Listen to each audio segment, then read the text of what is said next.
How did your engagement with Ulrich begin? Can you kind of walk me through the step-by-step process from him kind of first day joining to where you are currently? We come out with this new software here April actually. The software we had before that, we didn't have any tiered modules, so we would like to put tiered modules into our price structure. So that was what he helped us with after we have had our initial discussion with him, how we are working and who our clients are. Lessons or surprises that came out of your engagement with Ulrich? Anything else that surprised you or that you learned? And how much, if you're comfortable saying, how much have you raised your prices? Do you happen to have like a percentage? Yeah. So what we've done now is that, let's call it, the old price is transformed to the lowest tier now in the new price model. So, but in the middle tiers is where the great value is. So we actually believe that we go into approximately 75% of the current clients into our minimum, the middle tier, and that's a price increase of around 40%.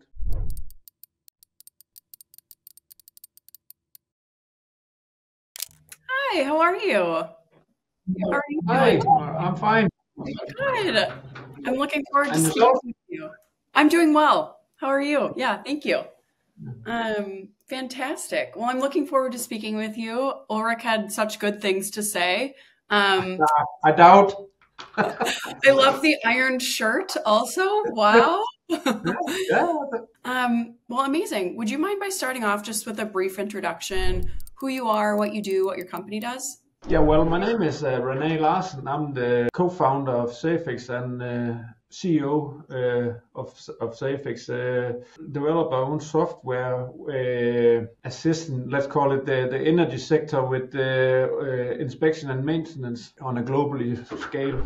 And what led you to an interest in working with Ulrich? He mentioned that you reached out maybe a couple of years ago, and maybe originally you've been looking for help with pricing, and then it sort of evolved into him joining the board and working more as a consultant. Can you tell me a little bit about what the challenges you were facing were? Yeah, but it was we have been in the business for a long time, but we have spent the last 4 years on developing a new software. And First, it was a huge software that's more scalable and wider in its scope. So we knew that we need to a more flexible price module. So talking with others how they were doing it and studying a lot of things, suddenly I came across Ulrich and reached out to him if he could help me, and of course he was interested to help us and send us a schedule how to do that and his way forward recommendations and blah blah blah blah. And so talking back and forth, I said, well, are you interested in joining Safex as a board? And we found another structure so that's how Ulrich came in now in the board of Safex, but also him assisting us in price modeling. So it was very new for us, but it has been a really good experience. But I think we'll come back to that later on. So. Okay, sounds perfect. Thank you. How did your engagement with Ulrich begin? Can you kind of walk me through the step-by-step process from him kind of first day joining to where you are currently? Yeah, first of all, we had this, we had an intro with Ulrich where we went through a workshop. Let's call it a workshop where we went through it, what it was that our software was doing, who our clients were, our business model in general, and the value we bring to our clients. And by that, we started the journey how we could because back before it or present, or we come out with this new software here April actually, but with the software we had before that, we didn't have any tiered modules. So we would like to put tiered modules into our price structure. So that was what he helped us with after we have had our initial discussion with him, how we are working and who our clients are. Yeah, that's really interesting. What were the downsides of not having a tiered pricing model? Why did you need one? What was the interest of like, we're not making enough, we want to be profitable? Is it just there are certain clients we can ask to pay more? How do we do that? Or how should we think about that? Yeah, well, our initial thought about it was that, we are not the most expensive, but we are neither the cheapest one. So we thought that if we considered a tiered model, the idea was that we could have a cheaper level and a medium and a higher one, and so forth. So that was the initial thinking about it. But yeah, it turns out that Ulrich he shut down the cheap solution. Really? He said, we're not doing that. Okay. Cool.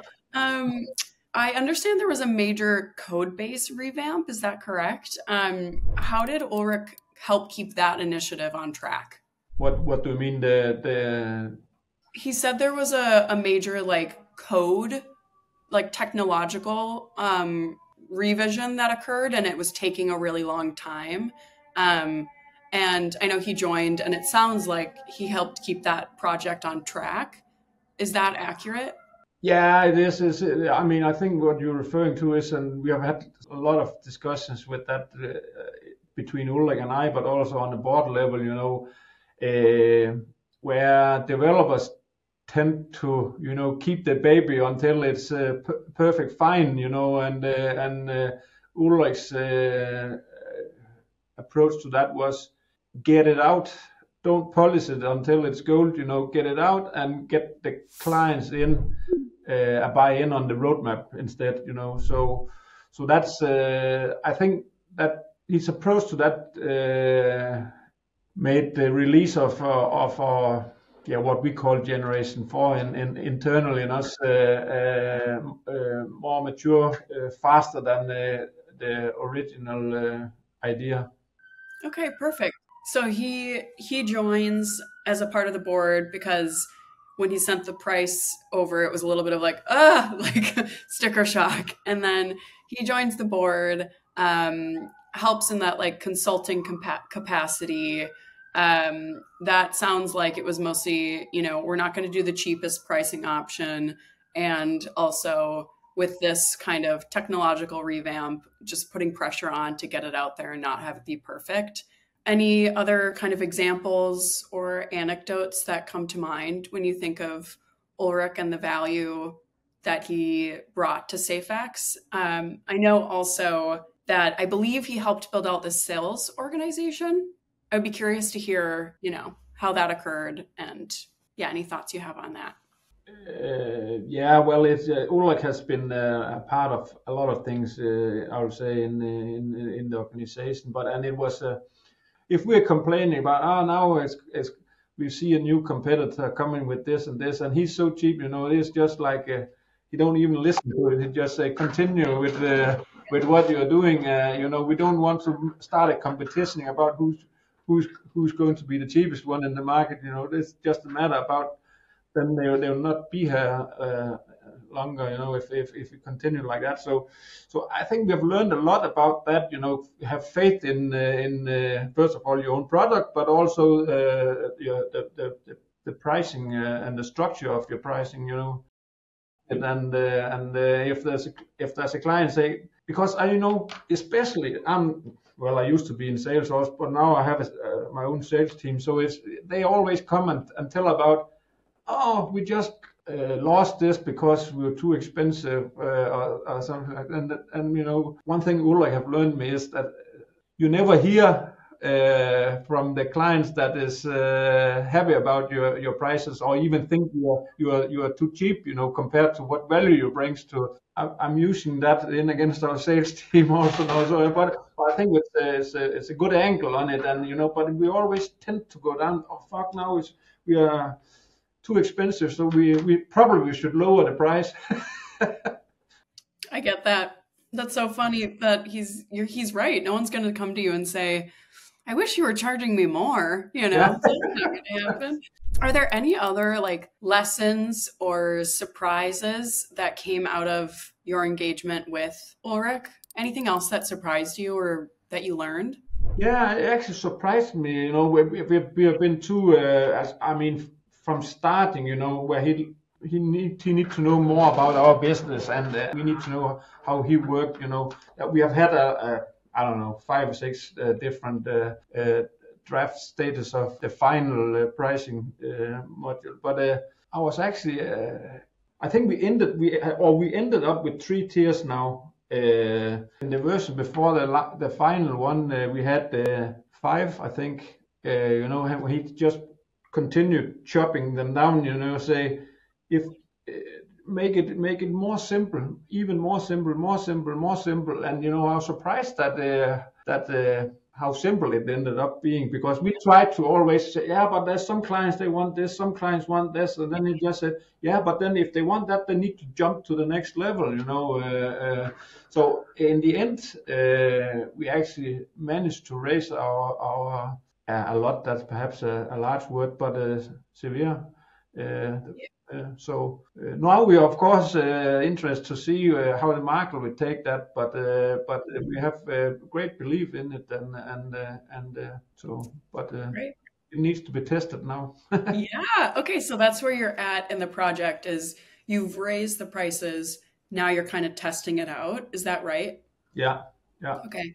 How much have you raised your prices? Do you happen to have like a percentage? I mean, what we've done now is that, let's call it, the old price is transformed to the lowest tier now in the new price model. So, but in the middle tiers is where the great value is. So we actually believe that we have approximately 75% of the current clients into our minimum, the middle tier, and that's a price increase of around 40%. Wow. Okay, great. Love that.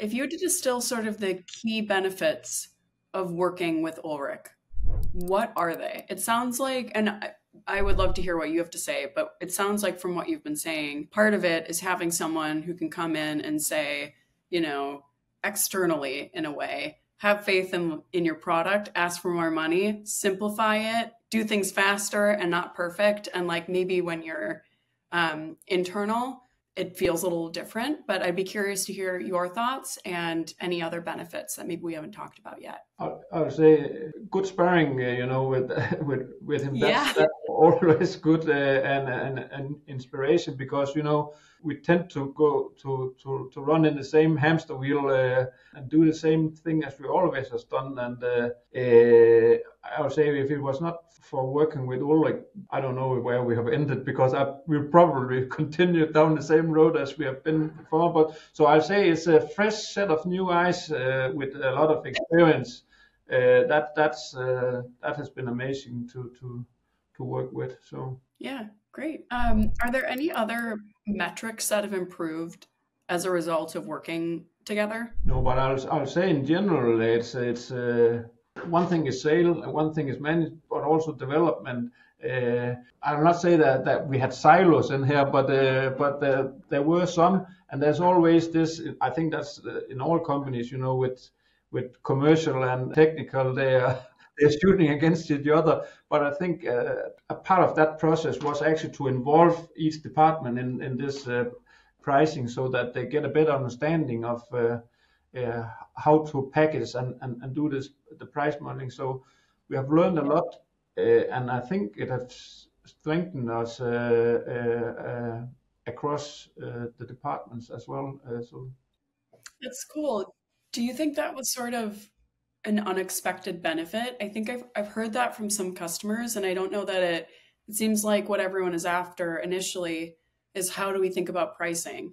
And then sort of the secondary benefit is almost more like I don't want to say confidence because obviously you already have confidence in your product and in your business, but almost like uniting internally a bit around like really core understandings and beliefs about your product, which is really cool. And it sounds like that was your experience. yeah, 100%, 100%, 100%.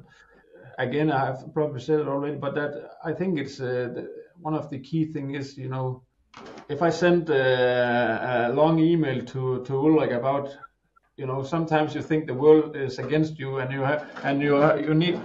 I mean, the only my employee is a bot, and I use Ulrik a lot here. And as Ulrik said, there's one thing: before you ask Google, you should ask me instead. I'm using that, and he's good in pulling me down again and say, don't panic. The path we have put down together, and so. Very cool. It sounds also, my understanding is that the business has gone from more like cash constrained to profitable. Are there any other kind of key factors that we should discuss in that transformation? I know also you're, I believe, switching mostly or spending more of an emphasis or growth emphasis on SaaS versus like services. Anyway, I'd be curious to hear if there's anything else we should discuss about that transformation from cash constrained to profitable. Yeah, but I'll say in general, it has been, we started, we have been extremely technical in our organization because we started being a service company ourselves and got the idea to develop a software handling service. So for us, software as a service has been, something we have learned by ourselves, and it's just to get a professional in helping us with this has been very great, and it has been a challenge for us to make that transition without having one knowing how to do that, and so over the last, I'll say 5 years, we have transformed the company from being more hands-on than now a real SaaS company. Very cool.